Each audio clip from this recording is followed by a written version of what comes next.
Welcome to Take It from the Iron Woman. My name is Susanne Müller, your host and the Iron Woman. This podcast is about empowering yourself and others to make real changes in the world. You will hear from everyday, smart, sophisticated, hip people like you and me. Not everybody has to be an Iron Woman to impress the world. Together, we will learn from the sports and business leaders how you can become a more successful person as an entrepreneur or a leader. It's one step at a time, one day at a time. Take your steps now. Take your big steps now. Join me on this journey to success. Take it from the Iron Woman, we only have special guests, and in the month of March, we only interview women. Today, we have the honor to meet with JL Maxcy. She's an American-born artist from the Gulf Coast of Texas. She studied art at the University of Texas, and she earned her B.F.A. in painting. JL has shown work throughout the American South, including the Tucson Museum of Modern Art in Arizona. Let's get to meet her. Welcome, JL. We just want to hear from her, and thank you so much for taking us on the journey that you have taken on. Excellent. I'm JL Maxcy, and I'm originally from Texas in the United States, but I currently live in London. And I'm a traditional painter and a digital artist and an NFT and crypto investor. Okay, let's unpack everything. Where did everything start, and how come Texas to London? Seems like a far trip, right? Sure. Well, the interest in art started very early. I don't remember a time before I was drawing and painting. It just sort of seemed to be something I always did. Mm-hmm. And then I went to university in Texas, and I got my Bachelor's of Fine Arts in Painting at the University of Texas in Arlington. And in Arlington, I met my partner, and he is a biologist, and he got a job in London. So that is why we moved across the ocean. Okay. That's cool. And there is a lot of art in London, I would say. Yes. The museums are fantastic and the galleries are amazing. And it's just, it's a great city to be in if you're a creative.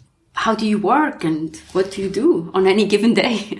So I have a home studio. I'm very lucky to have a space that I can create in. And I paint there. I'm an acrylic painter mostly. I like to paint portraits, ideally. I'm interested in people. And then I also, from your computer, you can really work anywhere in the world. And I like to do some digital painting on my iPad. I like to do a little bit of photography, kind of dabble in all the mediums. I also enjoy writing, and I can do all of that from my studio in London. And my day kind of consists of some administrative stuff in the morning, emails and talking to people. And then in the afternoon, I feel a bit more creative. So I start conceptualizing my next project or finishing up things that I'm still working on.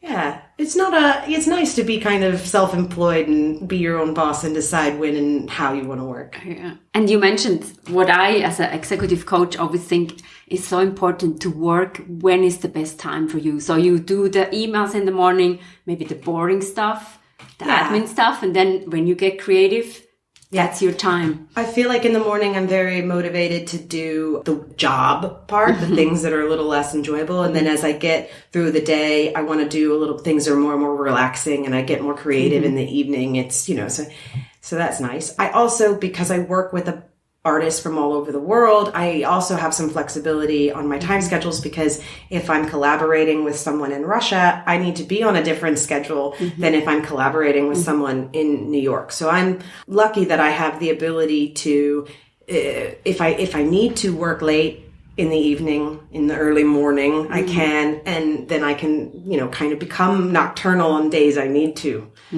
So it's nice to have that flexibility. Cool. So are you a nocturnal person?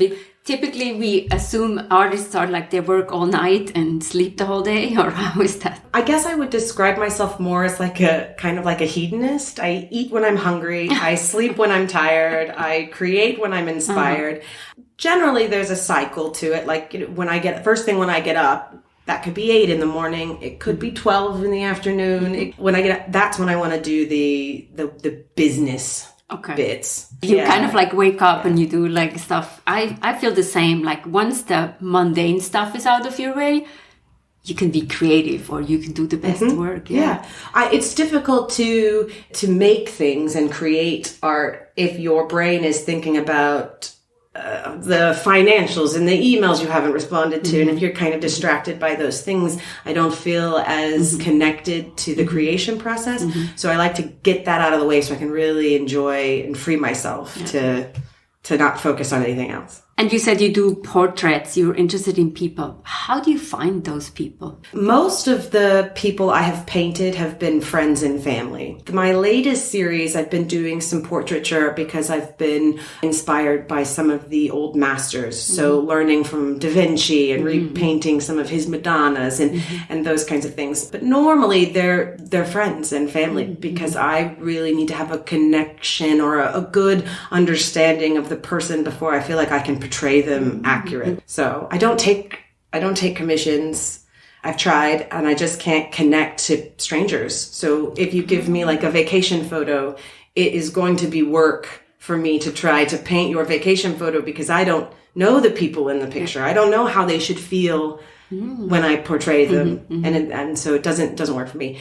So almost all of the portraits I paint, I've had to have a conversation or ask at least a few questions so I can get a real idea of who the person is before I paint them.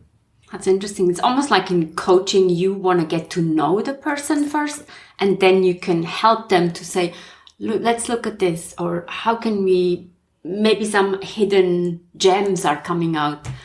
I'm wondering, like, what questions do you ask them to get to that, to where you want to go in a way? Well, I think when I'm doing portraiture or if I'm doing an interview for my blog, the questions are usually, I start with, well, just kind of like you did, tell me about yourself. And then as it progresses, a new question will come in my mind. They'll say something that I'll be like, oh, we need to dig into that and kind of just let it organically go in the direction it needs to go in. If you have an end goal in mind when you start asking questions, then you don't know if you're actually getting an authentic interview or if you're manufacturing your own.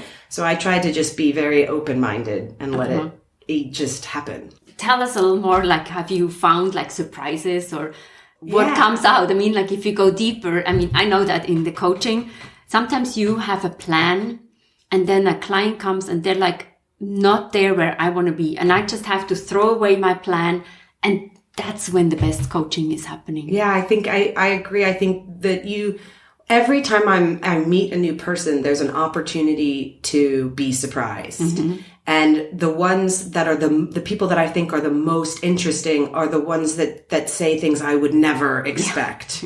You can always have kind of an idea in your head what the answer is going to be. You can do as much research as you can on the subject you're going to be interviewing, so you're well prepared.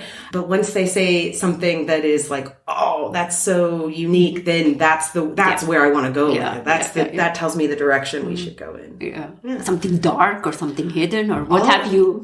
People are so varied, so it's so specific to each one. You speak to someone and they have an experience in their life that's so unique to them and their age and their location and their family, and it gives you a perspective you could never have. So there are people that are dark, there are people that have been suffering, there are people that are just so happy too, that is really like, those people are interesting to speak to because they can push past all of the trauma, and that's kind of amazing to find someone that's authentically happy. That's almost more rare sometimes than these days, right? And so then you start out with a interview, you write it down, and then you create the portrait. Is that how I understand it? All of the people who've sat for me for portraits, they come over, and very much like we're doing, we have, I don't record them because it's more intimate or more private, but I just want to get an idea of their personality, what drives them, what was their upbringing like, to understand how they make associations. And then after I have that conversation, it's like I have a picture of them in my mind. I have a much better idea of who they are. I know how the painting should feel. the aspect of them. Are they melancholic? Are they energetic? Are they contemplative? And whatever after our interview is the most prominent trait, that's what I want to portray. And then I take my own photos. We'll pose them, and after I've had that conversation, I get an idea, and then we'll say, okay, I'm going to make this kind of setting for you. Or often it'll just be in whatever chair or setting we're in, and then I'll create the setting on the canvas. So I'll put them in a new environment, and I can do that without having to take another photo or anything like that. But yeah. Before we recorded, you said you speak to people in Russia, so you connect with a person and they send you a picture, or how does then evolve out of that? Recently, in the last year, I've transitioned from connecting more from in real life and in person to virtually. So I'm trying. Lately, I've been interested in trying to see if I can get that same image of a person from these virtual personas, these anonymous people. For kind of what I'm doing now, instead of painting portraits, I'm doing written interviews, which are, for me, is the same muscle, right? It's the same process from doing the portraits, because I was interviewing them before I painted them. Now I'm interviewing them and then I'm writing. Because it isn't visual based, because they aren't sending me pictures of themselves because they're wanting to protect their anonymity. So I really like this challenge of trying to understand a person and their associations while they're trying to protect their identity, and seeing if, and you from the way they answer your questions to the word choices that they choose to, are they being humorous? Are they being serious? Or, you can get an idea of them. And I always ask, what can I know about you? Like, what facts can I know your age? Can I know your gender? Can I know your location? Are these, and whatever they give me, that's all I can work on. And the great thing about the interviewing is it's kind of like when the police do the sketch from from police sketches, they show it to the person who's like, is this what it looks like? I do the same with the writing. After I've written up the interview, I send it back to the interviewee so they can read it. I don't want to misrepresent anybody. And they either say, yes, this is great, you've done a great job, or they ask me to make a couple adjustments and this isn't quite exactly what I meant. Or it's been really fascinating to have personality represented without having a physicality represented. So it's interesting, the evolution of my portraits, to go from visual to written now is. Yeah. So then you don't paint as much in that case? I'm not painting personal portraits anymore. Well, not anymore. I think I will eventually, or come back to it, because I am meeting virtual personas that don't have that aren't opposed to showing their face or their voice or any. So I am still doing it a bit, but lately, because of the new frontier and the environment I find myself in, I'm more interested in just kind of getting a feel for individuals more so than painting them. I think that's fascinating. It's the same art in a way. It's writing. I took a photography class and the professor said, if you do one kind of art, you can get to the next and it gets easier and you become better, maybe at taking pictures or at the writing or I don't know. I thought that was an interesting concept. I hadn't really ever written before I started doing these interviews, but it just seemed like a logical step for me. It was just a natural evolution from what I was doing to like a new way. And then to be able to improve on the writing skill and see that asking questions is a skill. Yeah. And so, and improving on that has been very rewarding to me. Yeah. Interesting. I want to hear, what is your favorite question? My favorite question is usually one that's really ridiculous. I don't have like a set bit, but I will always ask something really obvious. So if, say on their Instagram or their Twitter or their LinkedIn, whatever, they make a statement.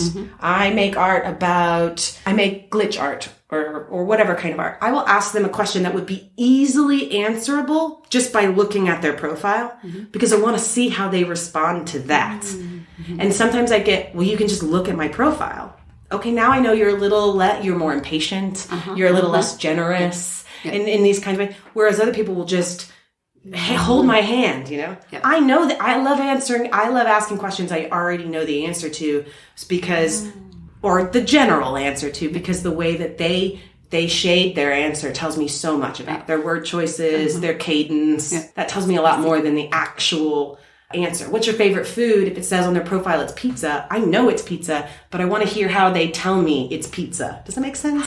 How we get to the pizza, like maybe what I hear is the emotion behind the why is it pizza, and it doesn't really matter what they eat, but like, why is pizza so important to you? Or they'll say, oh, I don't know, I don't really care that much about food, I guess pizza is good. And then it's really interesting to me, well then why is it on your profile? Why is this why, if it's not that big of a deal to you, why have you listed it as like on your bio when you only get so many characters? Pizza is on there, and if you aren't so passionate about it, so so my favorite kinds of questions I think are the ones I think I know the answer to. The obvious thing, because how they answer an obvious question tells me so much. Yeah. And what is your favorite food? Since we had that pizza discussion, tacos. I can eat tacos every day, and since I've been in Mexico, I have eaten tacos every day. Why not? Breakfast tacos, dinner tacos, tacos al pastor, even Korean tacos. If it's in a tortilla, I want it. Wow, thank you so much. This is so cool. I learned so much, and my pleasure. Yeah, really nice to meet you. Yeah, thank you. Mm-hmm. What a cool and uplifting discussion. What is your favorite food? Something simple, something special, something complicated? All those questions are important. Take it from the Ein Woman. We have episodes every Monday, every Wednesday, and in the month of March only with female cool women who have interesting stories to share. And Take It From the Ein Woman started out as a book, Global Business Coaching with Sports Parallels. Follow us, subscribe on the YouTube channel, and you'll hear more from us. Thank you for your support.